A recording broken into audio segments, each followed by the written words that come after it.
বাংলাদেশের প্রধানমন্ত্রী তারেক রহমানের চীন সফরকে কেন্দ্র করে ভারতীয় গণমাধ্যম ও দিল্লির নীতি নির্ধারকদের মধ্যে যেন এক ধরনের হাহাকার শুরু হয়েছে। বাংলাদেশের নতুন সরকারের প্রথম প্রধান বিদেশ সফর কেন ভারতে না হয়ে চীনে হলো, এই নিয়ে ভারতীয় মিডিয়াগুলোতে চলছে নানামুখী কান্নাকাটি আর হইচই। কিন্তু এবার দিল্লির এই বড় ভাই বা দাদাগিরি মানসিকতাকে সরাসরি ধুয়ে দিয়েছে চীনের রাষ্ট্রীয় গণমাধ্যম গ্লোবাল টাইমস। বেইজিং স্পষ্ট ভাষায় জানিয়ে দিয়েছে, একটি স্বাধীন দেশের কূটনৈতিক সিদ্ধান্ত নিয়ে ভারতের এই হইচই একেবারেই অনাকাঙ্ক্ষিত এবং অপ্রয়োজনীয়। 2024 সালে বাংলাদেশের রাজনৈতিক পরিবর্তনের পর থেকেই মোদী সরকার এক ধরনের কূটনৈতিক অস্বস্তিতে ভুগছে। তারেক রহমান চীন সফরে যাওয়ার পর ভারতীয় বিশ্লেষকরা দাবি করছেন, ঢাকাকে নাকি প্রথম সফরে নয়াদিল্লি যেতেই হতো। ভারতীয়দের এই অহংকারকে এক হাত নিয়েছে চীন। গ্লোবাল টাইমসের সম্পাদকীয়তে বলা হয়েছে, কিছু ভারতীয় ভাষ্যকার মনে করেন প্রতিবেশী দেশের নেতারা প্রথম সফরে ভারতে গিয়ে তাদের প্রতি শ্রদ্ধা জানাবে। এই ধরনের সামন্তবাদী মানসিকতা বেইজিং আর বরদাশত করবে না। বাংলাদেশ একটি স্বাধীন রাষ্ট্র এবং কার সাথে সম্পর্ক রাখবে তা সম্পূর্ণ ঢাকার নিজস্ব সিদ্ধান্ত। দিল্লি ক্ষুব্ধ হলেও অর্থনৈতিক বাস্তবতা কিন্তু ভিন্ন কথা বলছে। চীন টানা 16 বছর ধরে বাংলাদেশের বৃহত্তম বাণিজ্যিক অংশীদার। বাংলাদেশে বর্তমানে প্রায় 1000 চীনা প্রতিষ্ঠান কাজ করছে,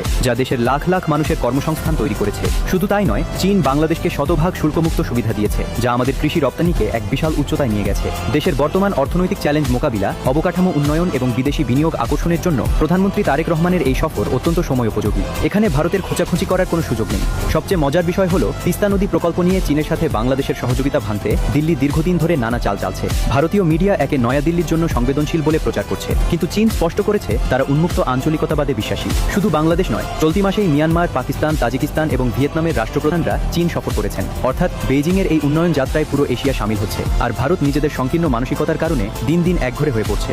চীন সাফ জানিয়ে দিয়েছে, ঢাকা বেইজিং সম্পর্ক কোনো তৃতীয় পক্ষের বিরুদ্ধে নয়, আর কোনো তৃতীয় পক্ষের ইশারায় এই সম্পর্ক প্রভাবিত হবে না। দিল্লির দাদাগিরি উপেক্ষা করে বাংলাদেশ যে নিজের সার্বভৌমত্ব এবং অর্থনৈতিক স্বার্থকে অগ্রাধিকার দিচ্ছে, তারেক রহমানের এই সফর তারই প্রমাণ।